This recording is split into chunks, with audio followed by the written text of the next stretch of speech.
Okay, so I'm not going to wait any longer for that student. One should be on time, even though it's a Zoom meeting. I know there's load shedding and all of that. But welcome to those who have logged in to our Tourist Guide Masterclass. So today, as I've said, we are going to look at how to complete the additional practical evidence for the city driving tour. Um, Let me just quickly see. Okay, Alan's is fine.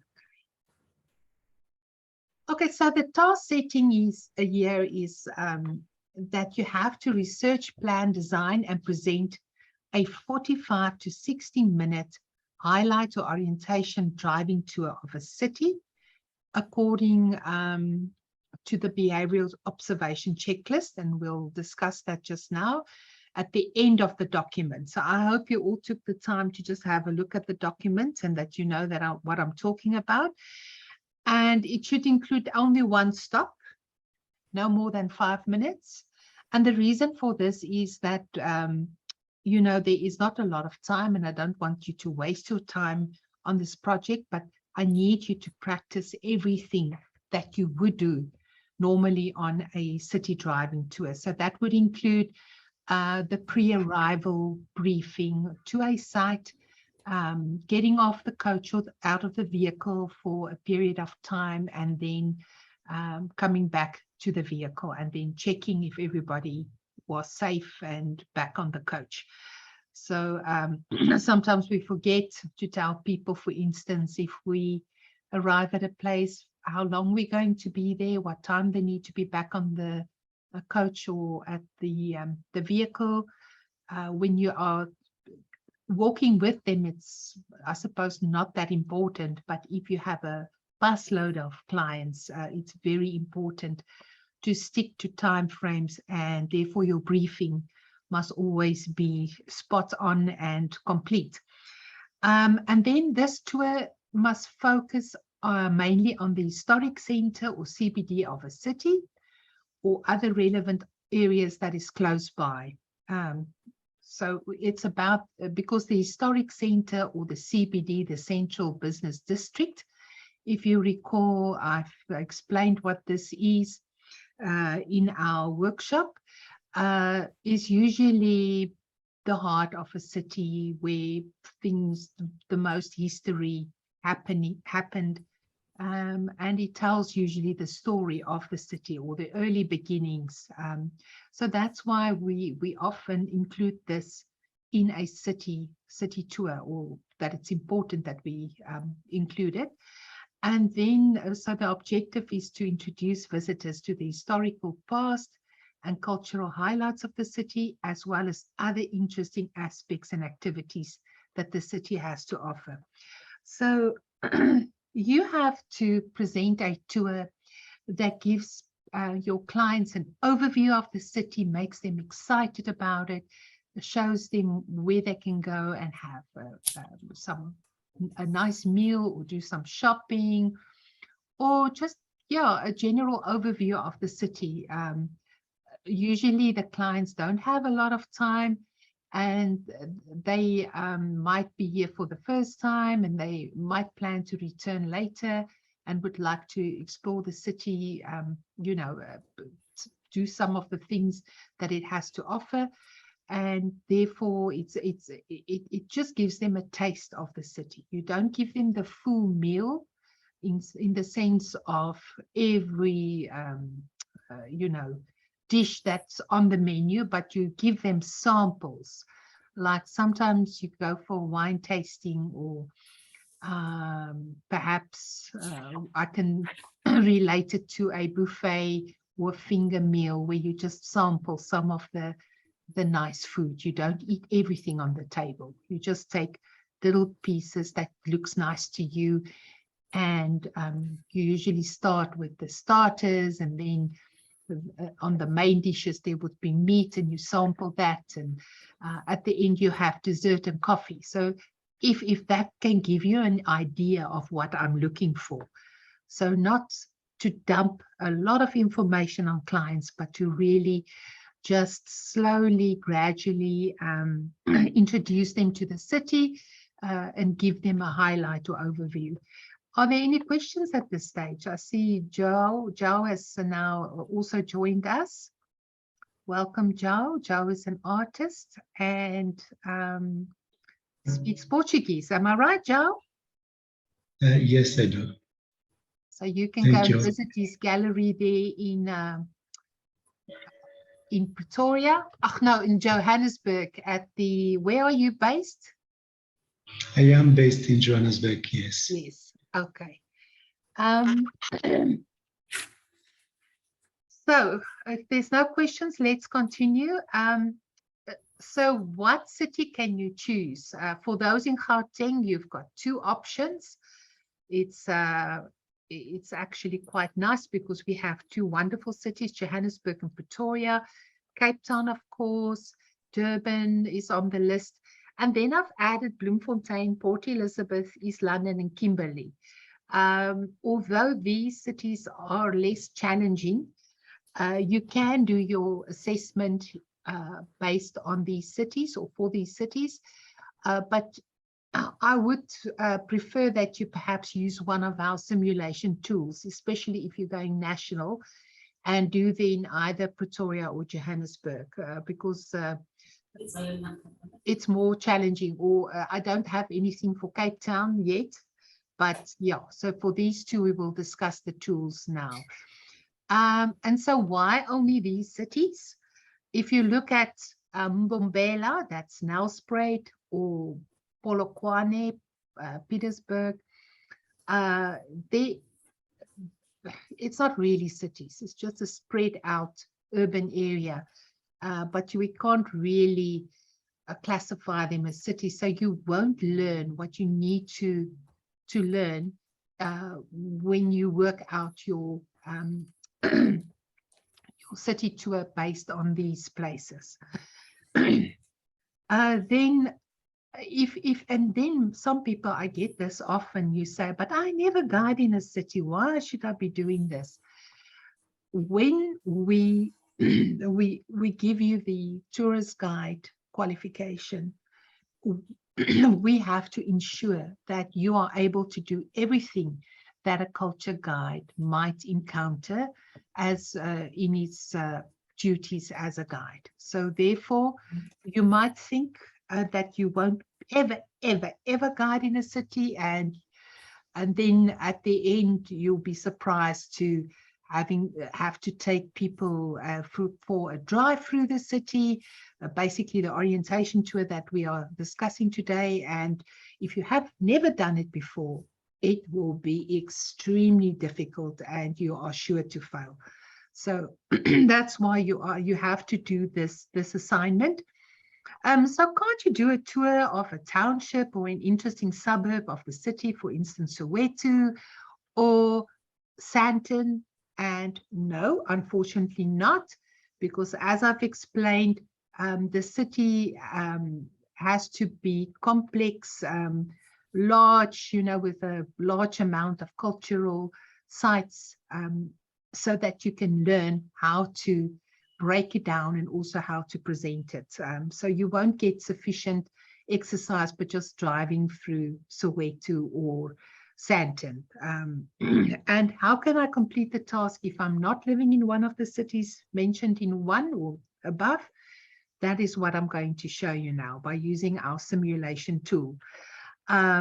Or you can drive through it if you're in the city, but if you're not there, or you have time constraints, you feel unsafe to drive on your own, you have cost implications, then this simulation tool will be great for you to use.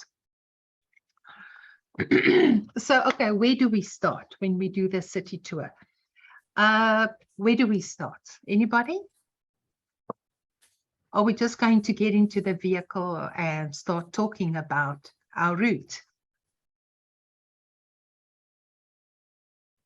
Anybody? I think the first thing to start before you can even get inside into the route is to first introduce yourself introduce the driver, and then introduce the car. By introducing the car, you will be telling the clients of the features of the car that they will be using so that they may be feeling comfortable, and then you will start. I think starting downtown, it will be much better. Okay, Alita, you've given us a good rundown. Maybe I should rephrase the question. That is very good. So when you're actually doing the tour, you will be offering this information. That's absolutely correct. But when we have to plan and prepare our city tour, that's actually where I want to start. Where do you begin planning and preparing for the city tour? What is important? What do you need to do first? It starts with an R. The reservations, the booking. Okay, and all. now even before you can do that, what's the very first? Research. Research. There we go. Research. Yeah, all right. sorry. So research, everything starts with research. Because let's say if I give you the task now to research Pretoria, you need to do a city tour of Pretoria. And Okay. I just give you that task. So you also get maybe a briefing from the tour operator and say, do a highlight Pretoria city tour. But you've never been there before, so Okay. don't stress because this tool will actually take you through there. But so the very first thing we do is we have to do the research. Okay. And then can the others who have attended previous classes, can you remember what tools we used for this research for our city driving tour?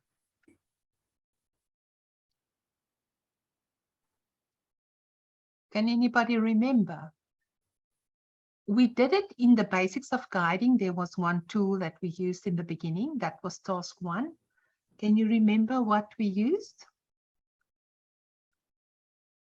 It seems like all our big talkers are not here today. But okay, I'll put you out of your misery. There's a cultural area footprint, the site inventory of cultural sites, so that forms part of that project. Then there's a route lock report that you can do, and you can also use Google Maps. And obviously then you can talk to your friends, your guide friends, you can pick up brochures. So there are other ways to also get information, chat to experienced guides to see what do they include in their city highlight tour. But these tools are the ones that we develop in the course and that we teach you. That's very helpful, where you can gain info from scratch, but also help you to consolidate and to classify and to categorize the different sites so that you don't feel overwhelmed. So here, for example, if you recall, this is site inventory, cultural heritage footprint of Pretoria. And I'm not going to tell you how we come to this, how did we compile this map, because that's not the purpose of today's series. But you can see on this map, I've indicated the numbers. So somewhere I've got the numbers, the names of the sites. So you can see it goes up to number 31. So it seems like I've identified about 31 important cultural sites in this CBD of Pretoria, surrounding the Voortrekker Monument. I've identified themes where the hat indicates Paul Kruger, and you can see they're all clustered in the same area, more or less. And then Nelson Mandela also features in Pretoria, believe it or not. So you can see his Madiba shirt across town. And then the Boer Wars, I've got there. You can see the man with the hat, the struggle. The two men pulling the rope or pulling each other, museums and statues. And then I've also included in the squares other important buildings. So this gives you an idea of of what is happening in Pretoria, and we can see our main, and according to this, I can actually determine a route, because if I just tell me if I'm wrong now. If let's say we start from the Voortrekker Monument, we travel around Kgosi Mampuru Street. Can you see we're passing some sites? So this is a good route. We will go down to Church Street, the old Church Street, or FW Nkomo, and you can see, yes, quite a few sites also. So that's maybe a good place to, that's definitely where we want to pass. And here we can also see is a lot of sites, and north of it is a lot of sites. And then also here we can see some sites. So it seems like they're clustered around specific streets. And I will teach you which streets you can include, so that you include most of these icons that I have included on this footprint. But so this is one method. Maybe that's maybe a bit complicated for you. Here, for example, I've made a sort of a route, basic route of Johannesburg, with also with numbers, and again you can see all the important sites that I've included that I also would think would be important for a highlight city tour.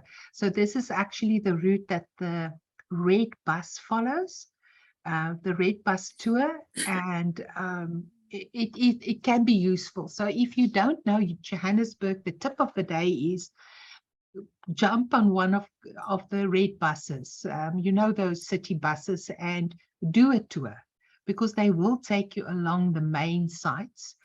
And you will get a good overview of Johannesburg, and it will also give you a good idea of what is important to include in your city tour. So these are just examples of how you can do your research and what you can do. Here's another method I've used. For instance, this is a so-called route lock report. And for this one, you would need to drive, you write down the time, the kilometer reading, then your route description. For instance, you are now in Newtown, you're turning to Main Reef, you're now on Main Reef Road. And then to the right, as you're driving on this roads that you've mentioned here, you would write what you see. Like this person did not do it very well, because you're supposed to say left or right or center. I'll show you another example just now. Does this make sense to you, or is it a bit overwhelming? Or do you understand what I'm saying here? Look, it will make more sense when you get in the vehicle and you actually write down the information as you drive. Obviously, you will have somebody driving for you, or you would be the driver. What I've done before is I've also used the recorder and saying, driving down Main Street, on your left is this, on your right is this. When you're in a city, it's not necessarily to do the kilometer readings, because the things are in very close proximity usually.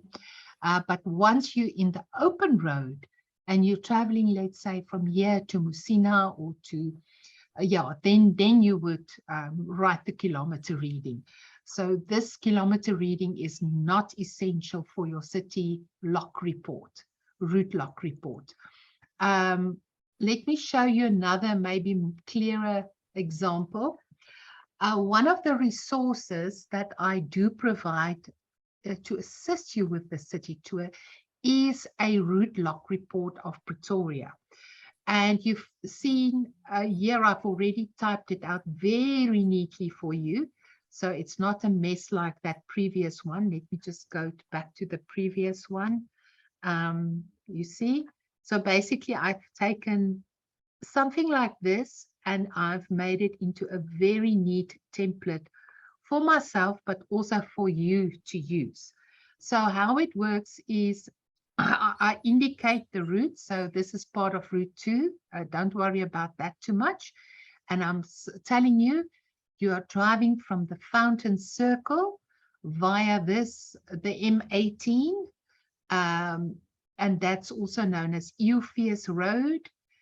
We do the R101 and then FW in Cornwall to Church Square. So I give you a short description of where the route starts. Then also I've given you the distance, more or less. So that would be from Fountain Circles up to Church Square via this route. And don't worry if it still doesn't make sense. Hopefully, after the session, everything will come together. Do you have any questions at this stage? Are you all good? Okay, so so for this one, we then have the distance, about 7.3 kilometers. When you're driving, it should take you about 15 minutes. And that would include a brief pause in front of Kruger Museum. And then I give you a video link, and we will have a look at the video link. Now, you might find this a bit overwhelming in the beginning. And the reason for that is because you didn't do it from scratch. You are supposed to do this type of write-up yourself. It's another form of an inventory that I find very, very helpful to plan city driving tours, because it tells you exactly what you can find on that route. Now let's have a look if we can understand what this is saying. So you can see there's a number system that I use, and I will show you just now how that fits to the theme. And then you can see that FR, sorry, I should have I think on the other one I do give the abbreviation. So FR is for the front, so you view that ahead of you. Left obviously is left. CR is you're crossing the Apis River. Left is again on your left, front, left, front, far right. So I also have that. So it's just to help you to know where this, let's say this topic or this point of interest is located along this route. Now, it will make more sense when we go to the next one, because the second resource I give you is a video for each route with numbers. So we've got a paper with the numbers and the different points of interest, and then we have this video for each part of the route. Okay, now let's see how this works. Are you ready? Are you ready for a drive, a little short drive? Already? Let's go. Yes. Okay, so you would play this then on your computer, and we can already see there's a big one there. Let's see what it referred to our notes here. It says 1, the Fountain Circle is in front of you. Okay, so we've got that. So let's drive. Here we approaching the circle, and it is not the most perfect tool, but I think it can really help to you to get to know the area and orientate yourself. Okay, that too that we saw there, let's quickly go and have a look ahead of us. That is Skanskop Hill. That's where the fort is located. Let's continue. Number 3 on the left, you can see I've put in our Fountains Valley Resort. Okay, so that's what's on the left of us. And now we are crossing the Apis River. You can see number 4. We can't really see the river, so if you're doing it in real time, you would be able to see the little stream there. And also for you to know the name of the river. Remember, landmarks are very important, like rivers, hills. We need to know, okay, that's Skanskop Hill, or that's Silverkop. We need to know the different natural features of our city as well, not only the cultural stuff, because this all forms part of what makes up our city. Okay, so now we're continuing still around the corner. We're driving a bit fast. Let me 62 kilometers. I wonder if we're not over the speed limit here. Usually it's 40 to 60 is good. So on the left is still Groen Kloof, Fountain Valley Resort. You know, and then you can't really now zoom in because we're on Zoom, but you could even stop the video, and sometimes you're able to look at the signs next to the road. So that will also give you an idea of where you are, what places of interest there are. Like, for instance, you can see usually when it's brown, it's a cultural or a specific place, and that one is, it says there Fountain Valley. So if you didn't trust my notes, you can see there, I can read this a little bit. Yeah, but you can stop at any time. Okay, so we're still driving. Okay, then let me, sorry, I'm just not, I'm trying to fast forward a bit and now I'm messing it up. Also, what makes this tool valuable, you can get to learn to get to know the road. For instance, here you can see the markings on the road, and you can see, okay, if I want to turn right, I need to go into this lane. Okay, the one on the left also is okay.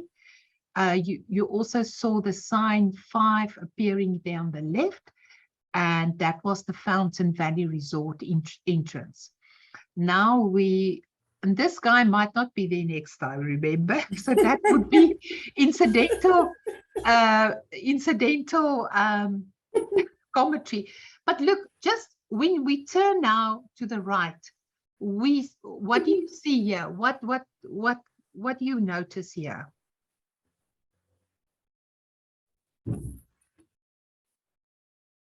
There's a bridge and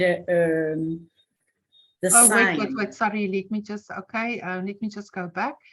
Okay, there is a, sorry, don't know why. Okay, there was a bridge. Okay, let me, okay, there's a bridge. And the sign, so we can see the blue always indicates, so we know the highway is close by. So if you had to go to Joburg, this is where you're going to turn left. But we can also see an aloe here. So also please take notes of natural features. I've already mentioned it, but like trees. The aloes, that is the Aloepharox here on the right-hand side. So people might ask you, especially when it's blooming in June or July, that I think that's the time when they bloom. And then people will especially be attracted to ask you what plant is that with the beautiful orange flowers. So make it also your business. It won't always be visible on the videos, and you might only find out when you're driving, but take note of trees and other interesting things, yeah, that clients might ask you about. Now, for instance, here, so we've said this is bridge 7. This was numbered 7. So that, no, it's first the first one is 6. So this is the M18 bridge. So this is just a normal, just a bridge for a road. You can see number 6. If we continue, number 7 is the old railway bridge. It's number 7. And then coming up, number 8, we look, there is the N4 14 exit. That one that we just missed was, sorry, I'm too slow now, was the South Bridge, the North Bridge for the N14. And then what is the bridge lying ahead of us? Anybody? Do you know? Does it look familiar? Oh, sorry, it jumps to start. It's the Gautrain. Gautrain bridge, yeah. And then while we're talking about this, you're not going to mention all these bridges as you pass underneath it. You can just, for instance, say, we are now going to pass a couple of bridges or drive underneath a few bridges, cross part of it, you know, is the highway to Johannesburg, railway line, and then so just mention it in short, because you are not going to mention it as we've got it on the system. Oops, sorry, let me just go back. I've now messed up this thing. I should go back. Sorry, it's not so easy to navigate this. Let me just go back. So for you as the guide, you would know what these bridges are. And this is why I've mentioned them here. But you can see some of them I've highlighted in purple and some in white. So the ones in white are the ones that you just need to be aware of. But for the others that's in purple, those are the ones that you might worth mentioning. Anybody wanted to ask a question? Can you please enlarge the little bit, enlarge the okay, route, I will. yes, the names of the. Let me just enlarge this. Okay, I think that's a bit better. There we go. Thank you very much. Okay, so now we're back to square one. So what I wanted you to take note here, when you see this on the video, please don't ramble off all of these bridges one by one, because that's really boring. You would know what bridges you are crossing, or what do we say, crossing below or underneath, but you would point out the last bridge, which is the Gautrain bridge. And I think that is very interesting to people. That's one of the new infrastructure in Gauteng, and really that enhanced our transport tremendously. It's quite an achievement. So you get what I'm getting at. So the purpose of the video is not for you to memorize all of these things out of your head and tell your clients all about what I've written on this list to the left. No, this is just as part of your orientation. Okay, so you can talk about the bridge here, the Gautrain bridge, for instance. Let's continue. The next that we won't be able to view, we might see it for a moment, will be the Voortrekker Monument. In fact, at this point, it's already in view on the, where's the Voortrekker Monument located according to my notes? Can anybody tell me? Far right. Far right. Okay, so that is to the far right. So once you've chatted a bit about the Gautrain, and maybe how it was designed and the cost and so forth, you could start introducing the Voortrekker Monument. You can see there's quite a long stretch. There's nothing else to talk about. And what would you share about the Voortrekker Monument? What do you think is important for people to know, for those who already done Pretoria? Or can anybody tell me, what do you think you will share about Pretoria? The Voortrekker Monument. Where it was located, where it comes from, and who did it build, and what farms and everything. Yeah, so it would be the highlights of the monument. So usually you will say, what is it about? You see that monument or object protruding or in the distance to the far right. This is the Voortrekker Monument that commemorates the Great Trek, for instance, and then you can introduce perhaps who was the designer, what was the purpose of the monument, what is the highlights there. It hosts the largest historical frieze in the world. It's said to be the largest one. And then also you can mention that it has, and on the 16th of December, there's a very special phenomenon that takes place when the sun falls through the roof, through a hole in the roof, onto a cenotaph with the words, "We for thee, South Africa." So that, for instance, would be things that would be of interest to the client. You're not going to say, oh, the monument is decorated with this and that. It's built. You can perhaps mention what it's built of, just briefly. But when you're doing a driving tour like this, you will only mention the highlights, what it's about, why is it there, what are the highlights of the place. So if people want to visit afterwards, they could then go there, or next time when they come to Pretoria, they know, oh, I want to see the Voortrekker Monument. So you can also tell them what else they can see there, sell it a bit, you know. So this is part of your what you do on a tour, is give people a background of what they can expect, and a little bit of a taste of what it's like. Okay, let's continue.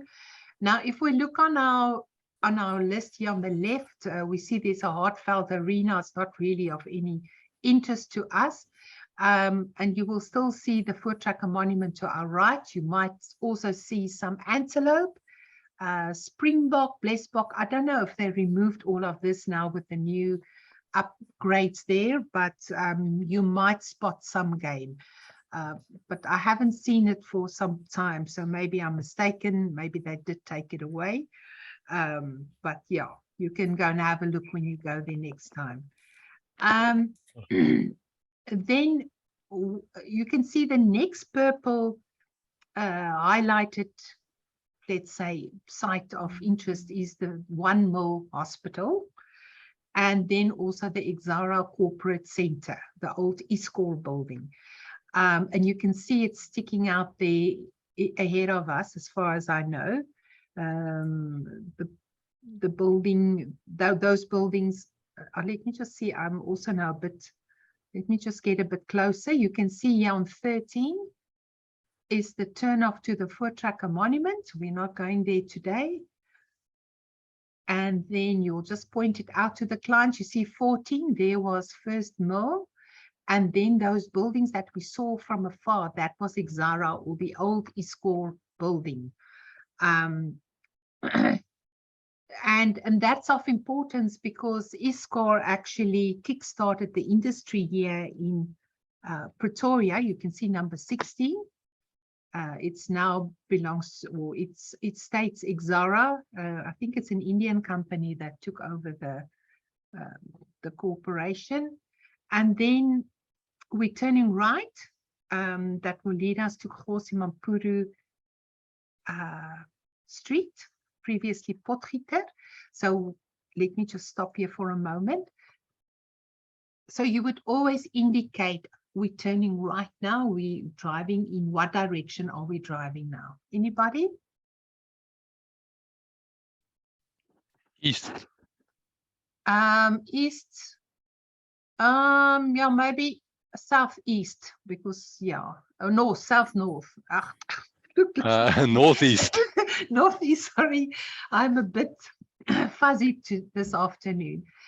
So it's also important for your clients to be orientated, and you also should be aware of what direction you are driving.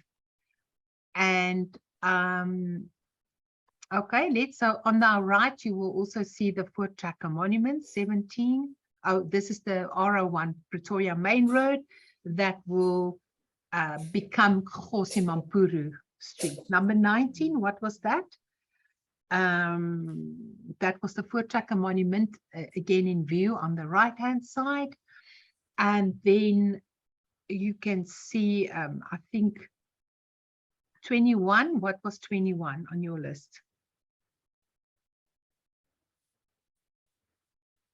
At the time, it's Timeball Hill, where Freedom Park is located, and 20, you can see it says far right.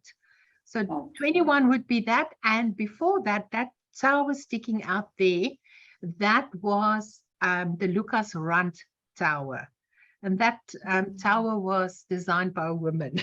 So they always make a big fuss out of this, but yeah. And remember, during the FIFA World Cup, it had a huge soccer ball. I think it broke some records, but it was actually something to be admired.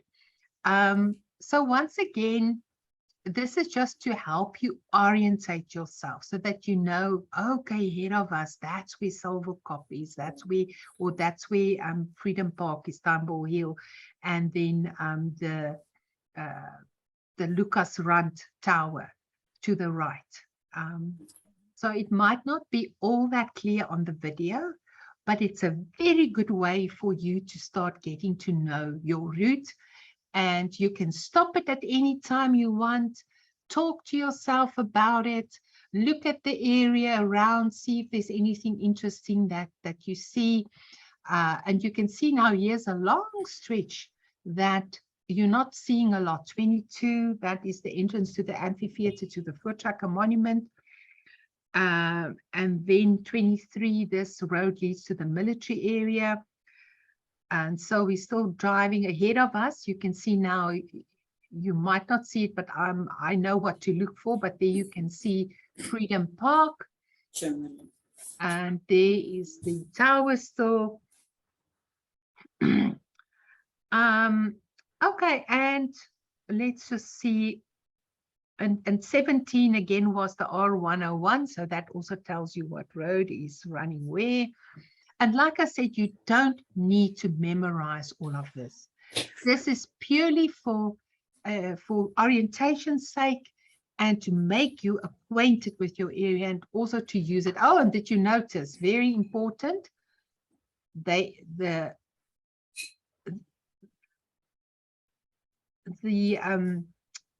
speed limit.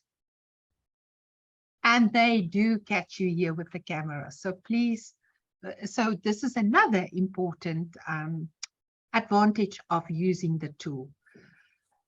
Okay, now we'll look at the map just now. I just wanted to give you orientation, and it's not very clear on here, but there's fever trees along the way. Do you all know what a fever tree looks like? Everybody familiar with a fever tree? Yes. And then also aloe trees. And then coming up on our left, maybe we should go to the next video now. Okay, let me stop. This building on our left-hand side, without telling you what it is, because it doesn't appear on the list yet.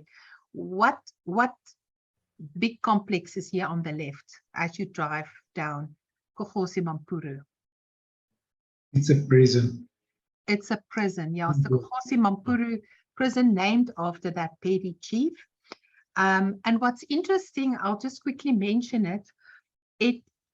When you're driving here on the left, to the left here, you can't see it now because it's out of view, is a museum. And this museum, it's a prison museum, and this museum hosts a replica of the cell of Nelson Mandela that he stayed in on Robben Island.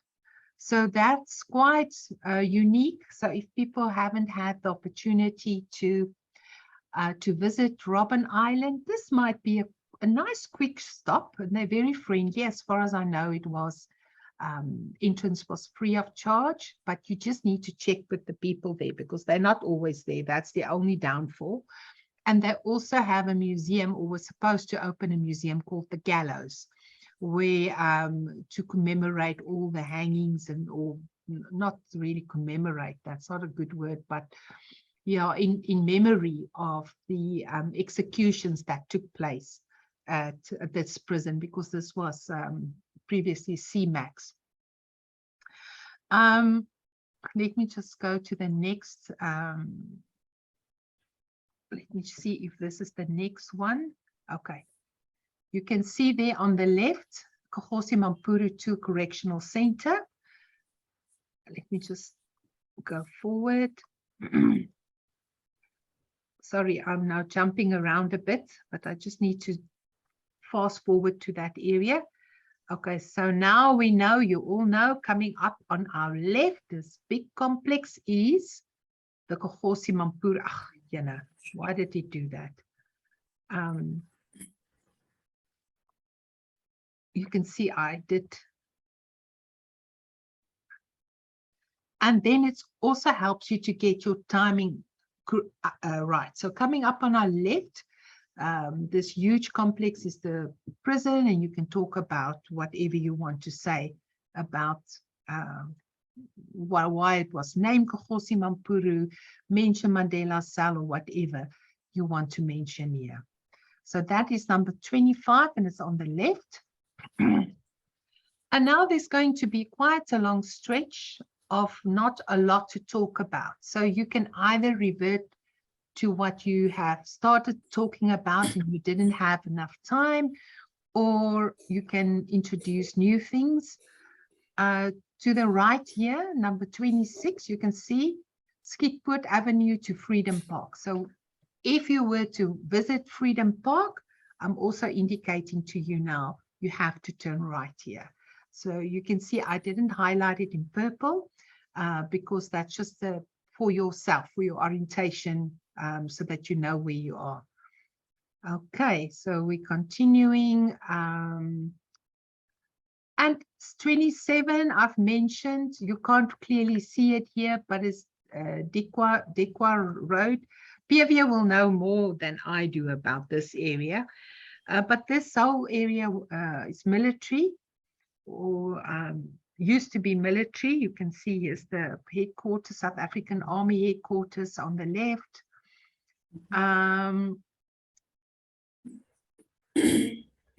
And then there's a little road here you can't see, but if you look up to the left, you'll see the military houses. And as far as I have it, they start from big to small, and that indicates the rank of the officers. So PV, if you have any other information about this, let me know. I'm not a big military girl, but yeah, so when you're driving, you can actually see it clearer, or you can go and look on Google Maps. Sorry, did you want to say something, PV? Yeah, I'll also check a bit and I'll let you know. Okay, yeah. No, perhaps with your city tour, you can enlighten us a bit more. Okay, and then coming up, number 29 is the artillery. Okay, 30 is the railway bridge, I'm sure. There we go. We're driving underneath it. And now you can see on our list to the left, there's a whole lot of things that I've mentioned. I, for instance, tell you we're crossing Sophie de Bruyn Street. There's the post office headquarters on the left. You will see it. There's the Tshwane Mail Center. I'm not going to go through all of this. 33 is what? Centralized Drawing Archives. Now, what I've done is I've actually put in a lot of effort to look up what are these big buildings, because big buildings attract attention, and people would ask, you know, what is this building? So at least you know, okay, so that's the Centralized Drawing Archives. But if you have newer information, you can let me know.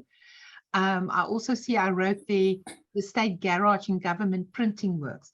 Now, honestly, you're not going to share that on on your tour, but just for yourself to know that, oh, okay, this is what this big building is on the left or on the right.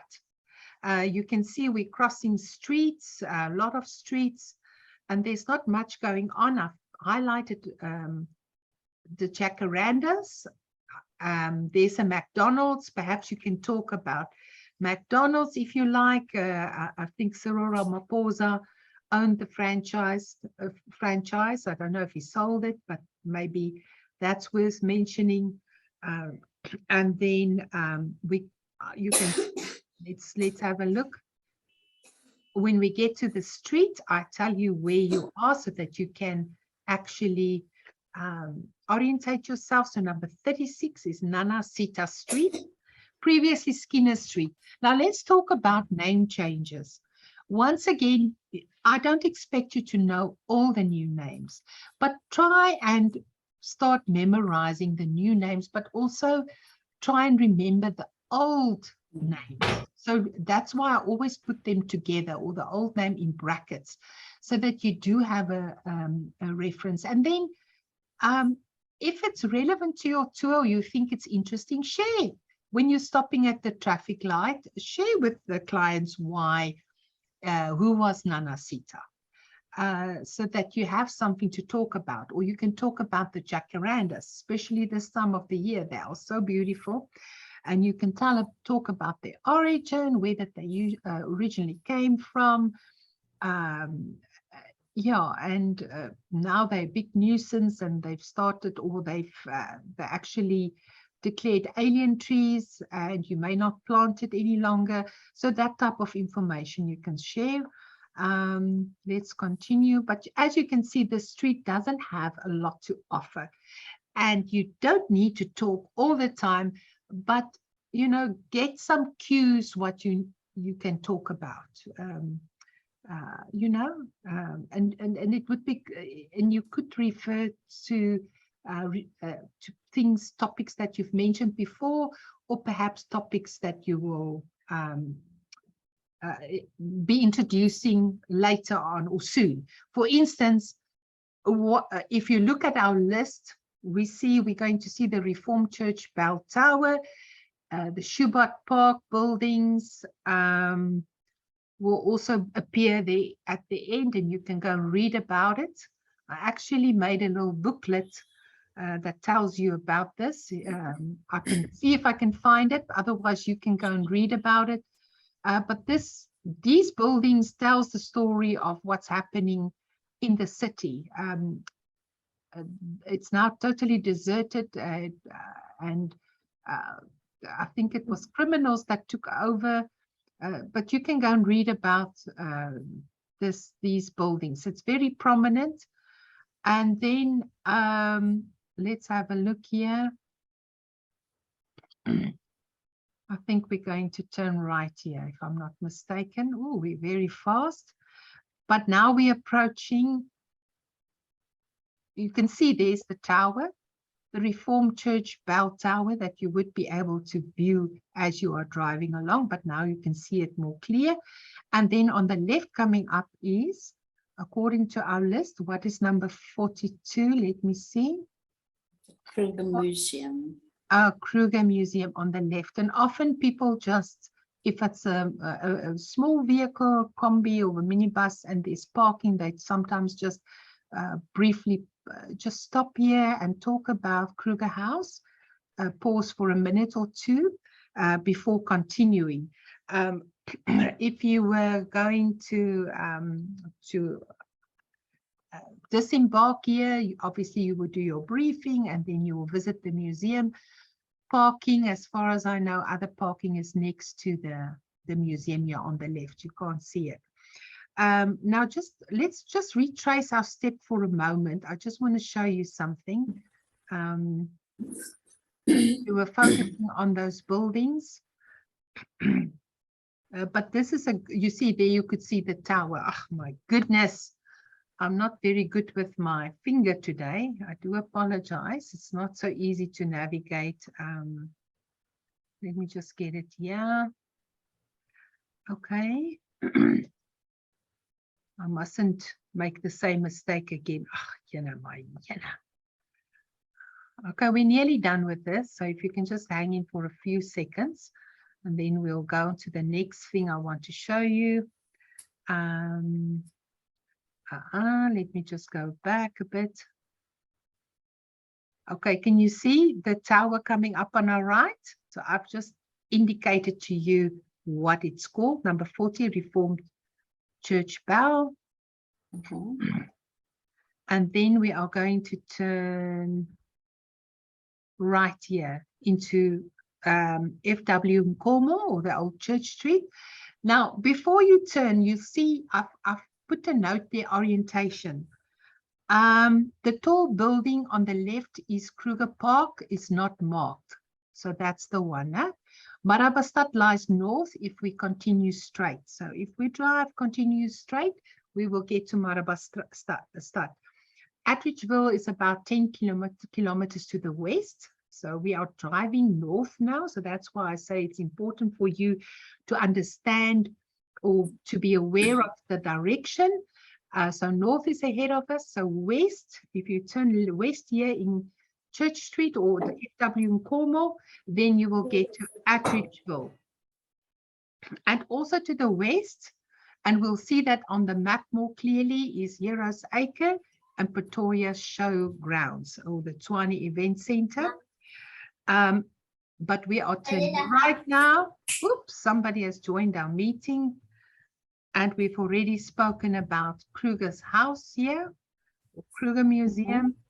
And you can see the two lions lying there. So nice stories you can talk about Paul Kruger. You see, this is actually not allowed. So you see that. It's on a yellow line. And then coming up on our left, does anybody know what this building is on our left-hand side? It's the most beautiful building in Pretoria. What is it called?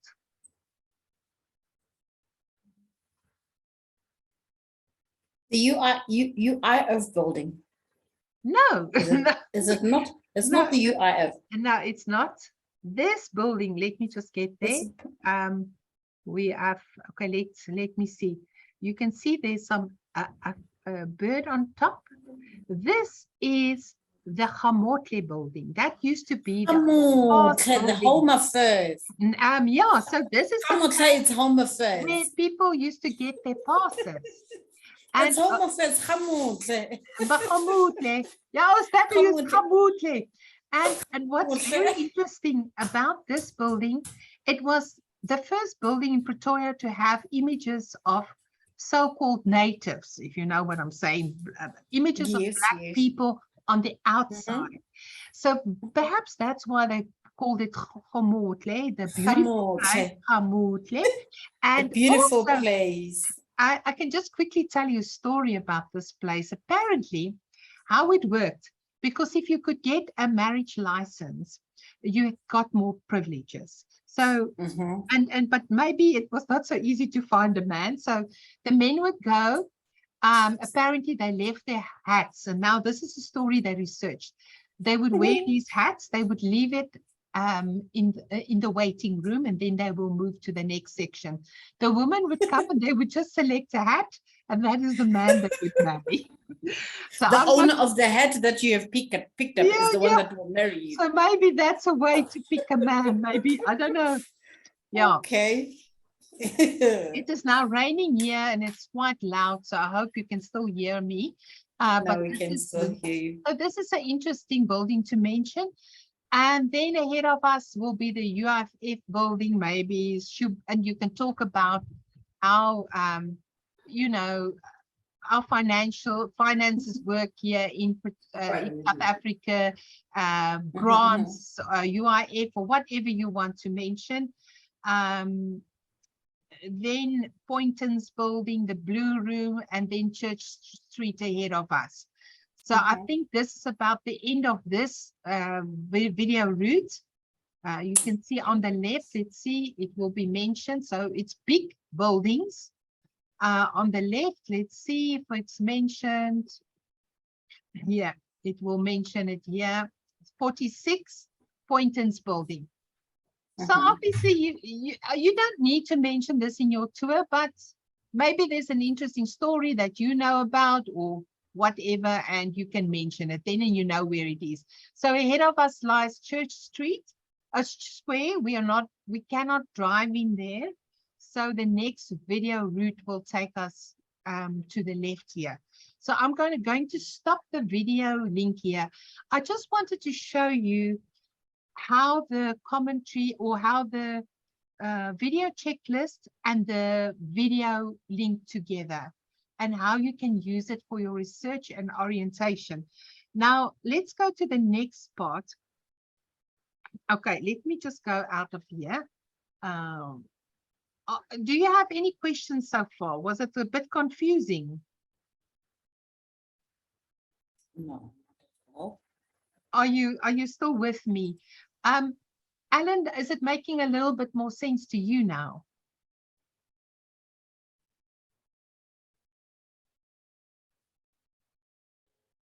Yes, it makes sense. Okay. But what I will do is I will explain to you how to use it then on the for the actual event. But I think this is a very useful tool for you to get to know a city, to practice, you know, your timing, you know, to talk yourself through the tour without having to drive it physically. It is a bit more challenging because you know, if you haven't driven it before, I know the area, so it's more easy for me to orientate myself, but you will get used to it, you know, after you've watched it a few times, you will get it. Now, okay, then the other thing that I find, apart from compiling this list of what you see en route, the route lock report or the inventory, the next step is to now actually plot your map or your route. Now, I've actually done it for you if you use the video, but I just want to show you how easy it is to do it on Google. So where did our tour start on that video? Fountain Circle. Fountain Circle. Okay. So you must please forgive me. I'm also not a fundi on this. So you open Google Map, you put in Fountain Circle, then you say directions. And forgive me, those who already know how to do it. Then just have a look here. When it opens, it will give you Fountains Valley as, or circles as the starting, as the second point, and your location as the first, but just switch it around. Then you add a destination, and we remove that your location. Okay, what was the next point? Where did we turn? We drove up here, am I right? Do you remember? We drove up here Fuse Road, and then we turned right here. We can perhaps put here, you see there's the Voortrekker Monument, but let's say, oh, I don't know why it gave me that extra point now. Huh? That's strange. Okay, it's not supposed to give me this point, but anyway, let me just delete it, add, let me just delete that. Just move the location to the left. Okay, maybe to the left. Okay, that's better. Yeah. Okay, and then we add another destination. Okay. Ah, you see, it doesn't, you said to the left. Okay. Okay, I'll put you must take the road that goes down. Okay. Okay, let me put it there. Okay, let's put it, let's put the next step is freedom. No, don't want to go there. See, it's not so easy, but that's why we're now working together to see if we can make it. Okay, let me just start again. Do you mind?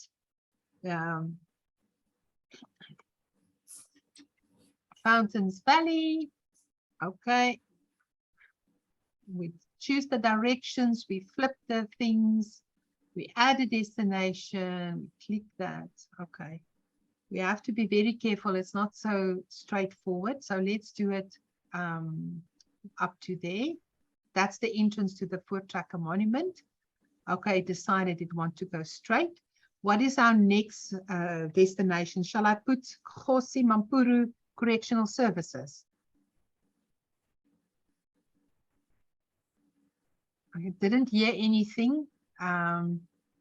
Okay, it didn't work out all that well, but okay, there's Kgosi Mampuru.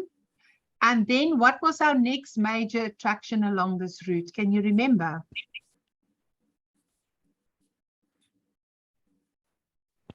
The Kruger Museum. Okay, sorry, now I've already messed it up again. Sorry, last try. And then you can go and fiddle with yourself. I'm now in a hurry, and now Fountain Valley. Fountain Valley. Okay, let's just retry again. It's by trial and error. Trust me, I've done things plenty of times. Let's see. I just wanted to show you, if I ask for a map, how you can do it. And you might have to retry several times, but you can do it. Then add destination, Kgosi Mampuru Correctional Services. And if you can't get that right, don't worry. You can try and get it right, but I won't penalize you for that. I just need to see the route you are driving and that you are able to plot the route. Then the next one would be Zitzong Kruger Museum. Okay. Oh, it didn't do it nicely. It wanted to take a shortcut. You see, you can drag it. I don't know why it doesn't want to. Okay, let me do it this. Okay.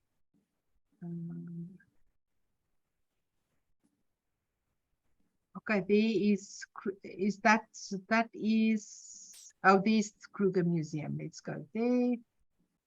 Okay. And then we want to go to, I don't know what he did, but okay, you get the idea. I just don't have the patience now to do everything, but you can use Google Maps to plot your route.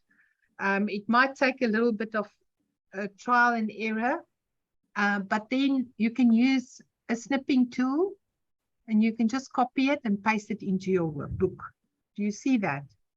So this is the easiest to plot a route so that I can see where you're driving, because the one mistake I'm picking up with many of the students is that their things are all over the show, and you need to convince me that you have planned this route and that you've planned your tour, that you know where it's beginning. In our case here, where let's say we're starting at the fountains, that's not a very good beginning, but that I can see how you are driving and that you know where you are driving.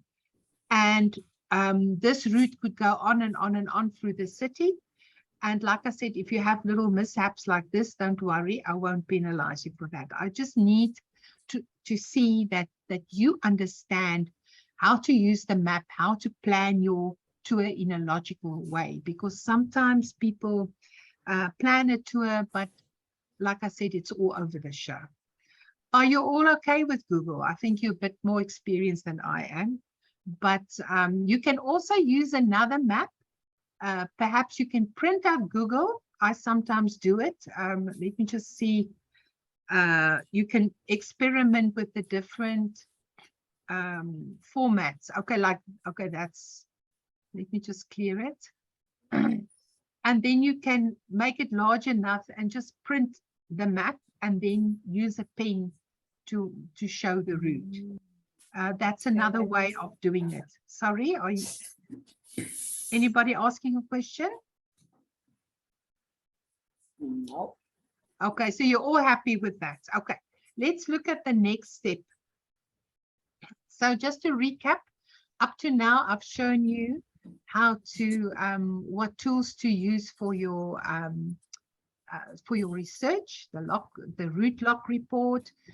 You can use the provided resource, that checklist, the video checklist, and then also the video just to see what is on the route. And then you can plot the route so that you can look on a map and you know where to go and how to do it.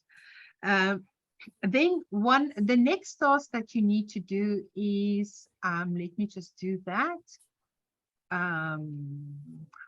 Where is it now?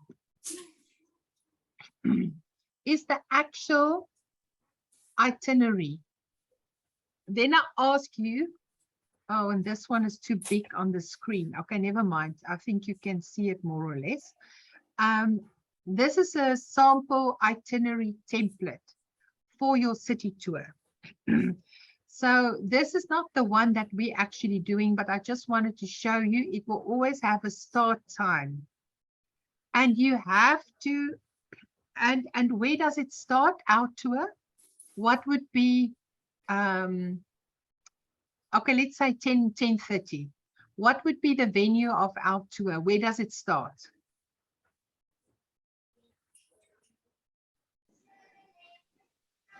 Where did our tour start here? The Voortrekker. Voortrekker Monument. No, we sit at the Fountain Valley. Fountain, The Fountain Valley. And okay, Fountain Valley. and obviously we were in the vehicle already now, because there's no way that you can pick up people there. I'm just showing you an example. So we weren't physically, that's why I put here well, this is not the right one, but if at the Fountain Valley, we were en route. Do you get that? So if I see under venue or indicate en route, there's only two things that you can do in an itinerary. You're either on the vehicle or you're at a specific place. So that is what you need to fill in here under venue or en route. So en route means we in the coach. And okay, let's just do this one. So this one, we've left the Voortrekker Monument. We should have had that 10:30. Maybe we arrived at Voortrekker Monument at 9 o'clock. We could have put an extra line in here, 9 o'clock. Do you see the start time? Just think about it. We spent 90 minutes, 90 at the venue. What was the venue? Voortrekker Monument. It's not here. I'm just taking you through the process. We were at the venue, which was the Voortrekker Monument.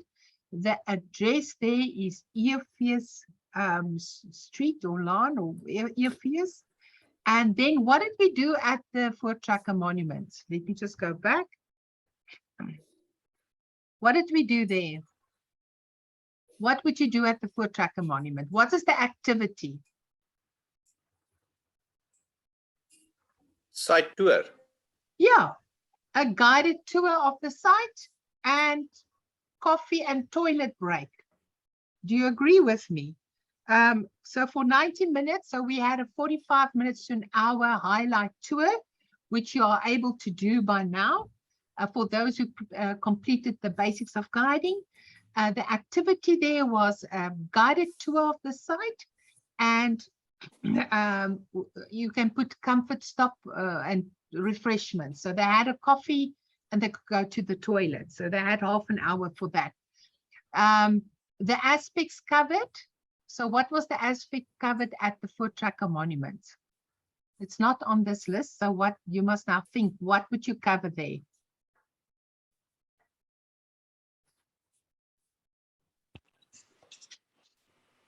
Cultural heritage and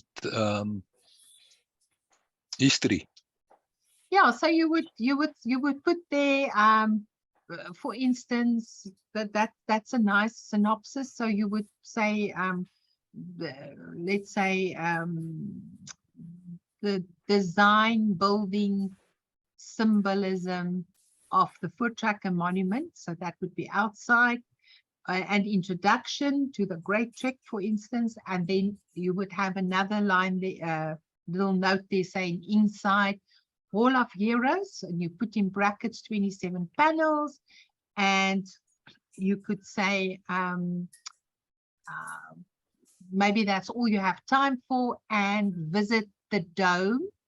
You know the dome, so you go to the top, and then you would put toilet stop and or toilets and refreshment opportunity. I would put that in a different line.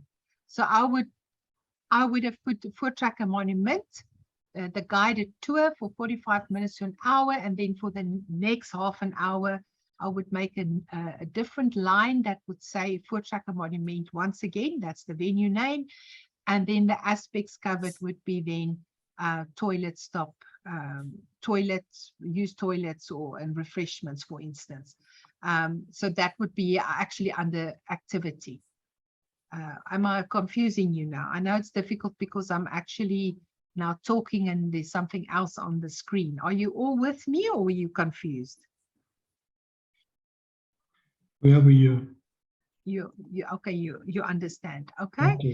Okay. With you. Okay, and then what we also would have done with the Voortrekker Monument, the contact person. Why is this important that we also write it on our itinerary?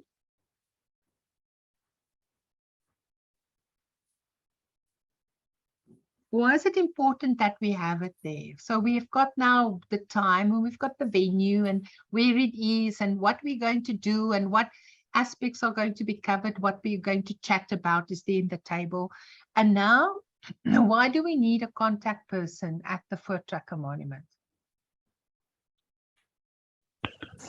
To get the opening time, closing time, what is available in at the shops, what is available at the restaurant, what can they see, and they Okay, can buy. If that's they can want to buy some food, or if they want to have drinks, what is the menu and how do you organize everything? So you can No. talk to somebody, entrance fees, all those things. For instance, that would be one of the purposes. But for instance, if you're going to arrange for, let's say, coffee is included at the restaurant or at the coffee shop, you would have the contact number of that person to make sure that she's got the mugs and all ready when you're done with the tour, that there's no wasting of time because you only have half an hour. Maybe you've got a group of 45. So she's already prepared all the vetkoek and the coffee. Everything is, when they arrive, they are served almost immediately. And you would have their contact number.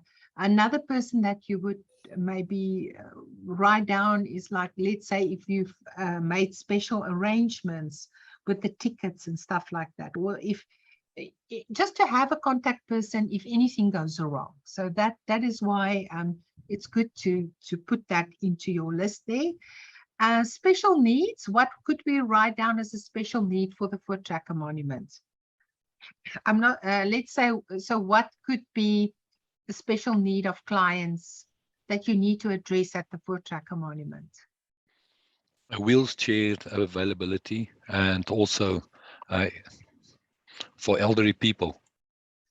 Okay, so there is an option for people in wheelchairs to take another route. I don't know if they have wheelchairs there, do they? Yes, they have, and they also have a wheelchair lift. Okay. Who's talking now? Sorry, I can't see here now. It's Peter now. Oh, Peter, you would know. Wow, Peter, I didn't notice that you were on the group. So let me quickly introduce you guys to Peter. Peter is working or volunteer. I don't know if you're working or volunteering at the Voortrekker Monument. Are you just like supervising there, or? More client services. Client services, yeah. Okay, so your name would be a name that we could put on our itinerary template for our city tour if we visit Voortrekker Monument. It's actually more the information center that's available there. Okay. Where they can buy the tickets and all the packages is available, Yeah. everything. Okay, and so wheelchairs, who do we arrange it through? You or at the info center? At the info center, we arrange the tickets, everything. And Okay. yeah, from there also they will give you the person that do the shop, the food and everything. Okay, so Peter is now saying we can put the info center's number here. That's a good contact because everything seems to happen there. It is also quite central, and that's where you stop to pay for entries and for parking. Okay, so then special needs, we've already mentioned a wheelchair might be required, so we can phone in advance and we make a note of that. What else? Let's say we're at the coffee shop, but let's say we've got a diabetic. So we can put it in there under special needs. Is a diabetic, or what else can we have? Maybe vegan, so they don't want mince on their vetkoek, for instance. So this you would put under special needs. So this is our stop, or let's say we started there now at the Voortrekker Monument at 9 o'clock. We stayed there for 90 minutes and we've gone through everything we've done. And now the next stop is now 10:30. What is happening at 10:30 according to this itinerary?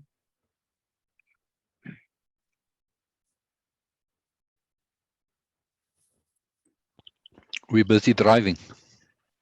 Okay, so what happened? We got on the coach or in the vehicle and we en route. So I wanted you to see the difference. So here at the bottom you can see Paul Kruger House. So are we in the vehicle or at the Paul Kruger House Yeah. At 10:50, we are at Paul Kruger House. So if the name is there, it means we're visiting. If we're We're just saying visiting. en route, and We we are if we passing.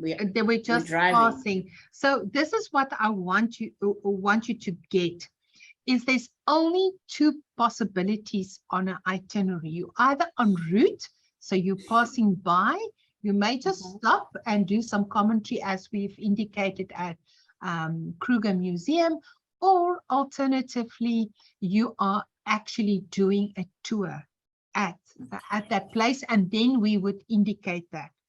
If we stop at the, okay, it's, I'm just not going to mention. So we stop at the Blue Crane restaurant for lunch. What is under venue name and what do you write there?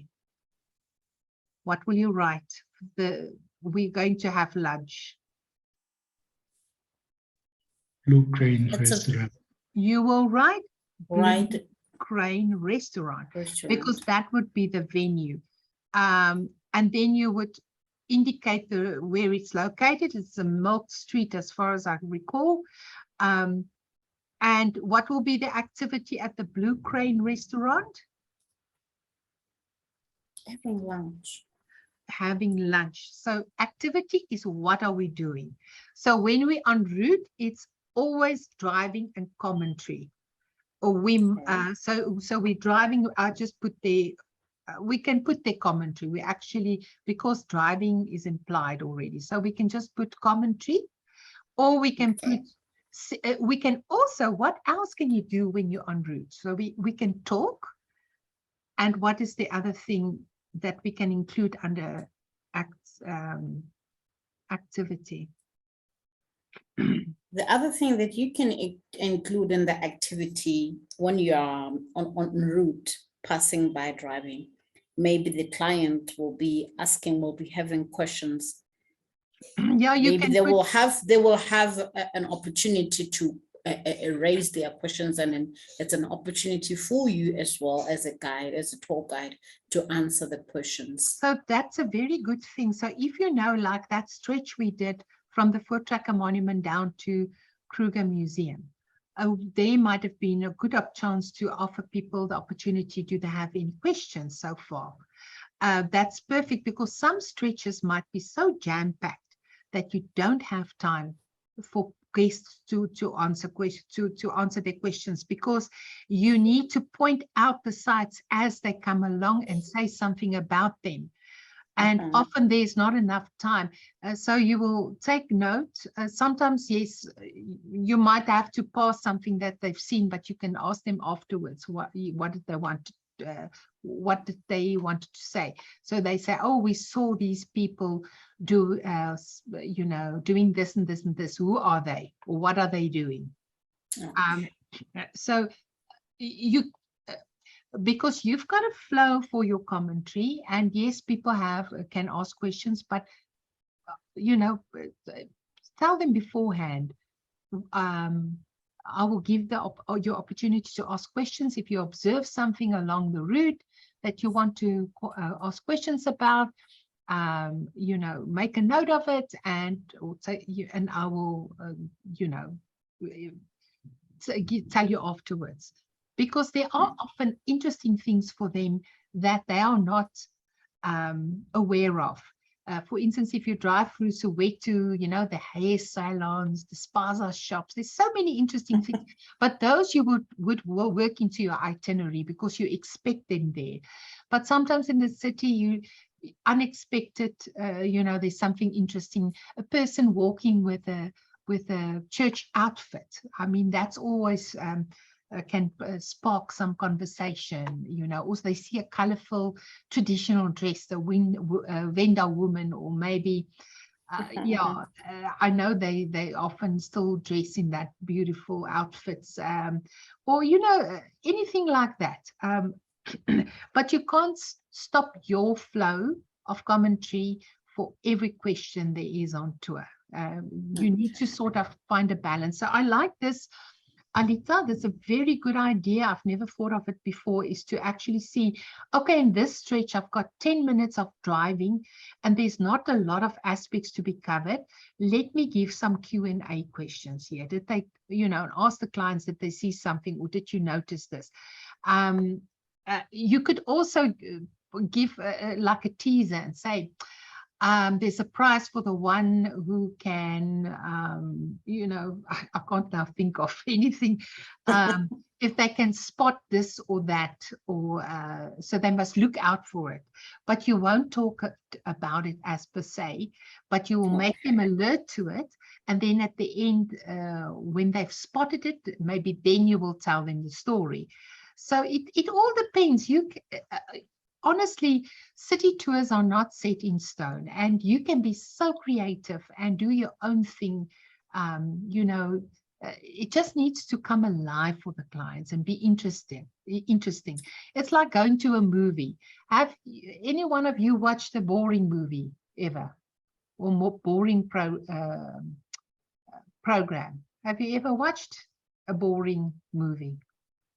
Be honest. Yes. Yes, of course. We've all watched that, but in a way, we just sit there and we, you know, see it through. Too polite to get out and go. So often, you know, as guides, people offer tours, but it is like a boring movie. So things are happening around us, but it's not colorful. It's not painted by the guide. They don't link their commentary with what they see. So it's like they're in this coach and things are just flying past them, and they're not, they don't know what's going on. It's fast, it's unconnected, there's no storyline, it's not interesting. And that's a boring movie.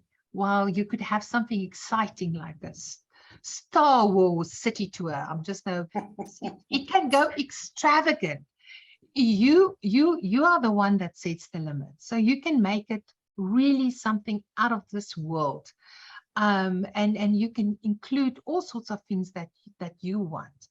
As long as they grasp what the city is about and they see or what they're supposed to see. Like people would need, I mean, you're going to make sure that they see the union buildings if they're in Pretoria. That's one thing that people would need to know about. And this is where our first Black president was inaugurated. So that's the significance of the place. Then you could go into, okay, what's the, how did it originate? You know, then you can tell other stories. And this is the other thing that you need to know about city tours, is that you have to sift through information and not just ramble off information and facts that you get on the internet. You must ask yourself, what is so important about this place? What is so interesting and significant about the union buildings? If I could only share one fact with clients, what would that be? What would you share about the union buildings? If you had the chance, anybody? What would you share? What do you think is the most significant fact or interesting information about the union buildings that people can't miss? If they've been to South African Pretoria, what is the one thing they should know? What do you think? The Mandela statue at Union Buildings. Okay. And the design of the baker and the state president sits there. His office is there. Okay, so now you've mentioned actually three things. So what comes to mind is the Mandela statue, the state president's office is there, and you said the designer Herbert Baker. So if you had Indians, what is the most important fact that you would share first? If you know the history of the foot tracker, of the union buildings, or you know about the design. Okay, so you've already mentioned it, Pierre. The architect, he wasn't a Sir yet, but Sir Herbert Baker also designed the Parliament in New Delhi, India. So I've been to New Delhi and I saw this building. If you see it, you see the remarkable resemblance. So I think that is an important fact to share with with clients. And then I would say the most important fact always is the fact that our first Black president was inaugurated at this building in 94 here. And you can then refer, point to the statue. And then for me personally, the second one is that where the Union Buildings was a symbol of the Afrikaans and the English people coming together. His statue now symbolizes, if you look at his hands, wide open hands, symbolizing the unification of all South Africans, because that is what the Union Building is about. It's this unification, and then also where democracy, let's say, was first celebrated with our first Black president, for instance. I would say for me that is very important. But obviously it can depend on your group that you have, but you think about the facts that you share. Don't just grab any facts. Share facts that will stick. I remember I've been on so many tours in my life, and the things that I do remember was the stories, the beautiful stories of the story of the Taj Mahal, that love story about the Taj Mahal. And I must be honest, and then in China, we had this wonderful tourist guide who brought alive the place. She was just so fantastic. And I recall the visits there and the tours there are very vividly. And so I can mention perhaps on a few fingers that of the tours that really made an impression. And I'm not talking about places. So places always make an impression, but also the tourist guide has a lasting impression by what that person chooses to share with the clients. So please bear that in mind. Think about, what are you sharing? So once you've got your list here, so let's just go back to this one. Once you've got your route, we are now driving on Eerfees right into Jan Smuts. Then it becomes Potgieter Street, and you can see this is a very old itinerary because the names have changed already. We are doing commentary and perhaps some Q&A. And here are our aspects covered: Freedom Park, Timeball Hill, Pretoria Central Prison, Correctional Services, Defence HQ, and maybe, I don't know if we want to mention all of this, but you have to decide what are you going to share about Freedom Park? What do you think? What is it about? How is it significant in terms of the Voortrekker Monument, for instance? What does it stand for? What is unique about it? For instance, they've got the Isivavane, that place of ritual cleansing, and they've got rocks, 9 rocks from the different provinces. Or was that at Fountain Valley? I must say I haven't studied this material for a long time, so I can't remember.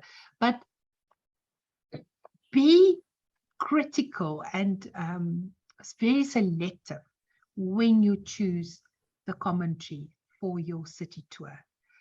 So in your itinerary, you would just make, and you can change it.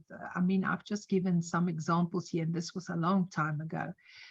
You just mentioned the places of interest that you will be passing, and then your commentary notes will be based on your aspects covered, and that's your formal commentary.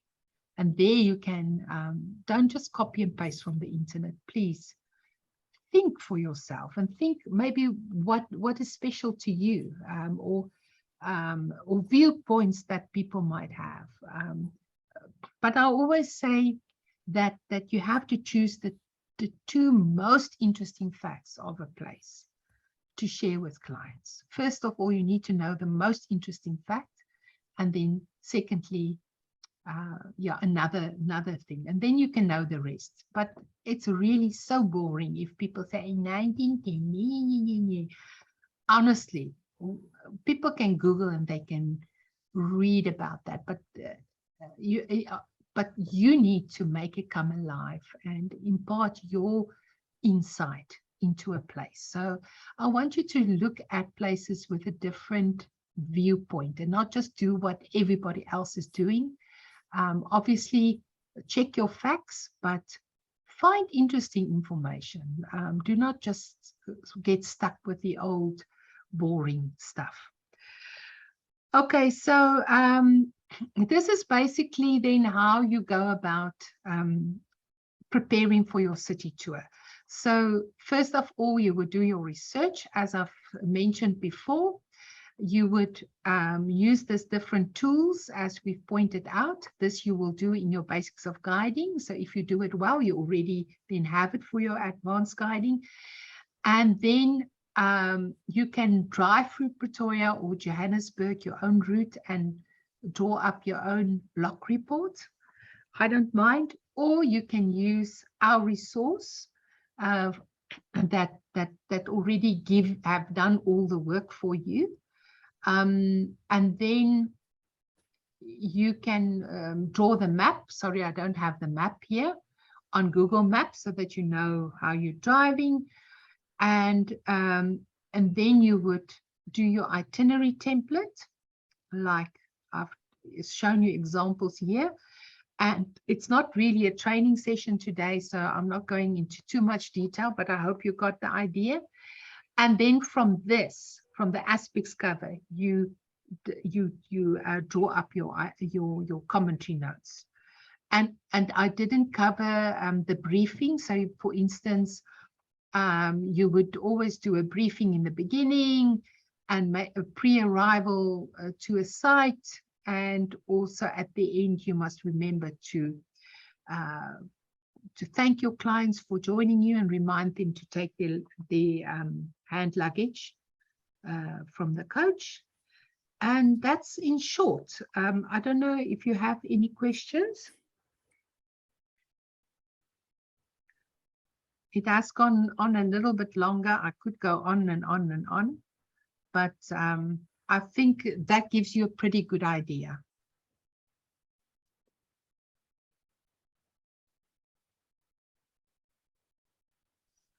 So Yes, what? it does.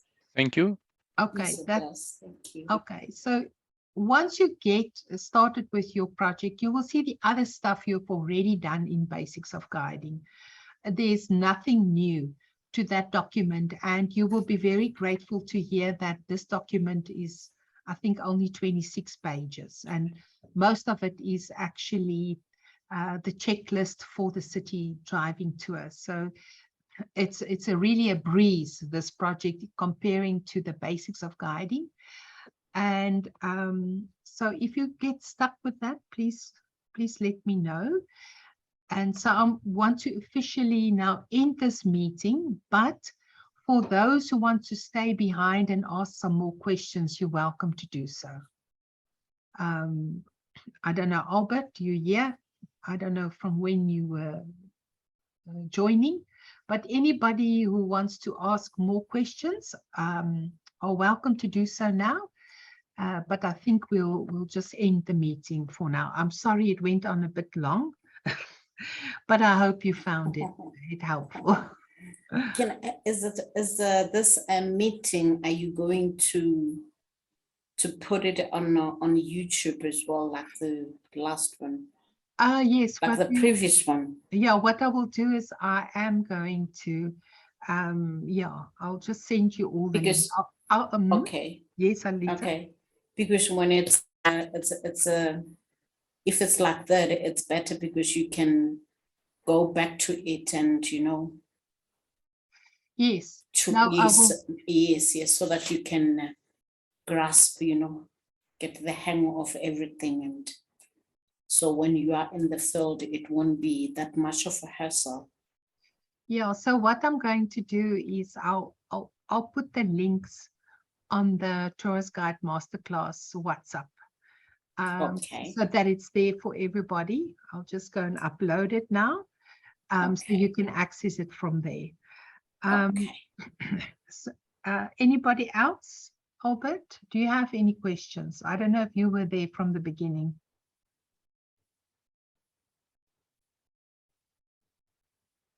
Albert, are you there? Let's just quickly have a look while, because I just want to, can you see the document? Can you see additional practical evidence for recognition? Yes. Okay, so Yes. basically then this is the document I was talking about. Sorry, it's 28 pages. You fill in your Yes. details. Here's the task setting that we discussed. Here's the itinerary that you stipulate. Okay. And so that I know exactly you start here. I need to see where the tour starts. And you also need to indicate if you're at a place or are you en route. It's only those two. And then the address. So if you are en route, I'm driving down. So Potgieter, let's say Albertina Sisulu Street, right into, I've forgotten the name, right into Commissioner Street, left in this, if you say en route. And then if that's the route you're taking, you need to put down the buildings you're passing that you want people to see. For instance, library, city hall, Markham's, then Supreme Court with Van Branden statue, let's say Carlton Center. Now we're turning right. Maybe we put there Randlord, the club, Old Standard Bank, Corner House, and then we turn left. So you understand what I'm getting at. So it's all the things you're going to point out while driving on this route. I need to see under that aspect. So maybe you want to add some other information, for instance, social decay of the city. You can also put it there. It doesn't need to just be places, or but it could also be topics that's that you want to talk about, social decay. If you see this building, and that is the reference that you use to talk about it, you put it under your aspects covered. Who's the contact person when you're on a coach? What very important number do you have to have on this itinerary? Your operator. Okay, the tour operator, but the tour operator, but also the coach driver. When you get an itinerary or you draw up an itinerary, because the first thing will be the meeting point, and that's where the driver will be. So let's say the meeting point will be a Garden Court Hotel. So you would have the Garden Court Hotel's number because the client stayed there, and at a reception, and then you will also have the driver that you're meeting there's number. You would put on your list, or the tour operator is supposed to put it on your list, but you can write it in yourself. When you get a let's say instruction from the tour operator, conduct a highlight city tour of Pretoria from the Garden Court Pretoria, and drop them off. Let them have lunch at Blue Crane and then drop them off at the airport. So there's always a start and an end to any itinerary. I can't have information floating in mid-air. I need to know where were the clients picked up from, where did they depart from? If it was then from, let's say, the airport to Voortrekker Monument, how long does it take? How long do you think you need to meet clients at the airport and then take them to Voortrekker Monument? How much meet and greet and travel time do you think is required? So let's say meet and greet first. So the venue is Oliver Tambo Airport. We're waiting for clients from the Netherlands how long do you think that activity of meet and greet will last at the airport? How much time do you need to make, to make provision for? More or less 10 minutes. 10 minutes? Hmm? Do you think that will be enough? No, With meet, 22.5 an hour. yeah, look, you have to be there before the time you check the flights. It's say 9 o'clock. When you arrive there, so you arrive a little bit early, because sometimes the flight do arrive, then the clients come through and you're not there. So at least half an hour before the time, half an hour to 20 minutes before the time you're there waiting with your sign. We're not going to go through all of that now, but the flight can be delayed. So, those overhead signs, now all of a sudden it says, okay, arrival time 30 minutes later. Now you have to add another 30 minutes. So usually I would say, I haven't been to the airport for a long time, but you can, if they say they arrive at 9, it could be any time from 30 minutes to 90 minutes that it takes for them to clear customs, and depend on how busy the airport is, customs and all of that. So I would allow for at least an hour, but maybe add another half an hour just to make sure. If they are done within half an hour, perfect. Then you have a half an hour to play with. But if you didn't sort of take into consideration that there might be delays, then your tour runs very tight. So let's say I'm just going to, if we say the tour, we meet them at 9, and so that is OR, and we meet and greet. And then we say we hope by 10 o'clock we're leaving, but let's make it, okay, we can make, let's make it for 10:30. I just want to show you something. Then we're en route. We can say welcome. So the activity is briefing, welcome, briefing, or commentary. And we can say aspects is welcome, briefing. Okay, what? And then how long does it take us to the Voortrekker Monument? Is it about half an hour? Half an hour to 45 minutes. Okay, let's put 45 minutes. Do you see the duration? So the start time is 9. We're allowing 90 minutes for meet and greet because it's an international flight. If they're coming in from Cape Town, we can make it 30 minutes to 45 minutes perhaps. But it's better to just over plan than to under plan, because otherwise it gets very squashed. Okay, so now we say 10:30. We are leaving the airport. So arrival time is 11:15. Where are we now? Voortrekker Monument. No. What are we doing here? We're doing a guided tour. I'm not going to write the aspects. We say we want this tour to be 45 minutes, but now let's say we arrive 15 minutes early, so half an hour early. So now we've got extra time here, so we can take it much easier, but whatever, we know by 12 we need to be done. Do you see that? So we can now stretch this tour to be a bit longer. You can give a bit more information. Maybe they can at leisure go up to the top. But now we're going still at Voortrekker Monument. And what are we doing there? Lunch, for instance, and toilet stop. So where we initially planned for just half an hour, maybe we came half an hour earlier, so we have a bit of time. So you're making up time.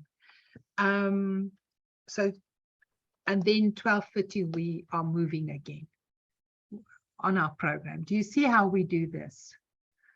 Leave enough time without doing without putting too much making it too much time. So you might disagree with this 90 minutes, but I'd rather play a bit safe and see, okay, oops, we might finish earlier, or yeah, and then we can just make up time here at the Voortrekker Monument because it's a nice venue, and then they can take it a bit easy, walk around, and from here we can do our city tour and then go to the hotel. So this is just an example of how you do your itinerary for a city tour.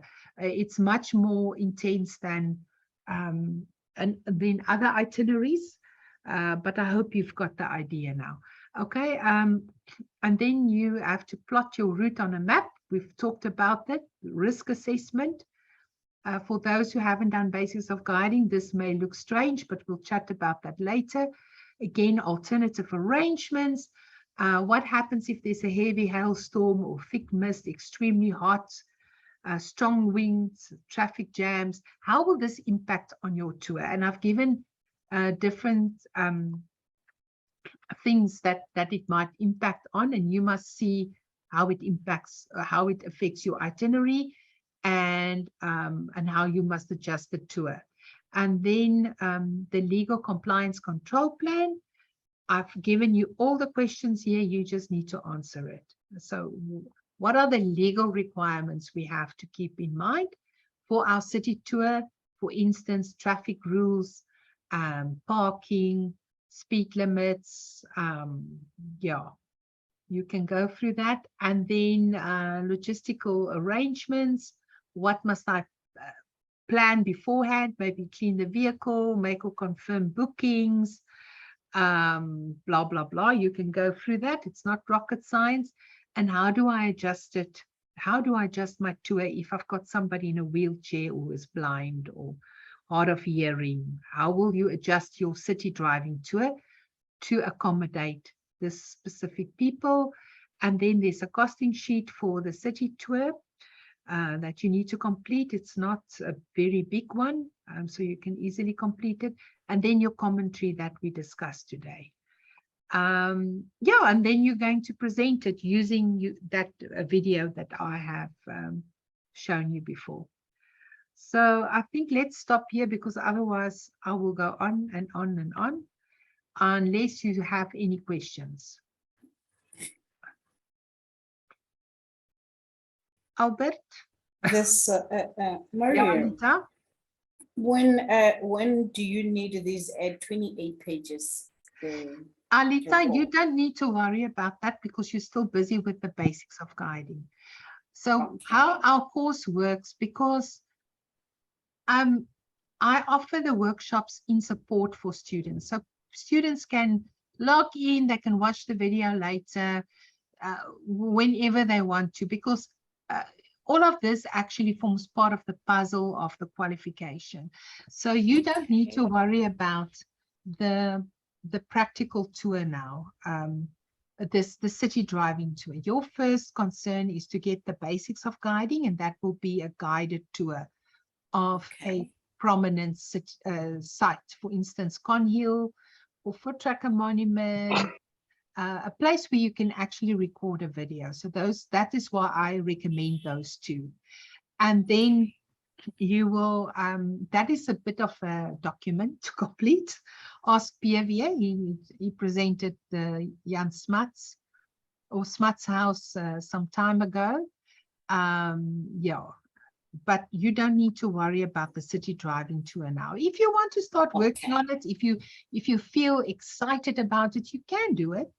I don't want to stop you, but let's focus on the beginning, because we need to get the head of a guide, and then from the head of a guide we can add the body, the fingers, the hands, and all these fun things, but we first need to get our head straight. But I can see you've got quite a bit of knowledge already. Have you been doing tours? No,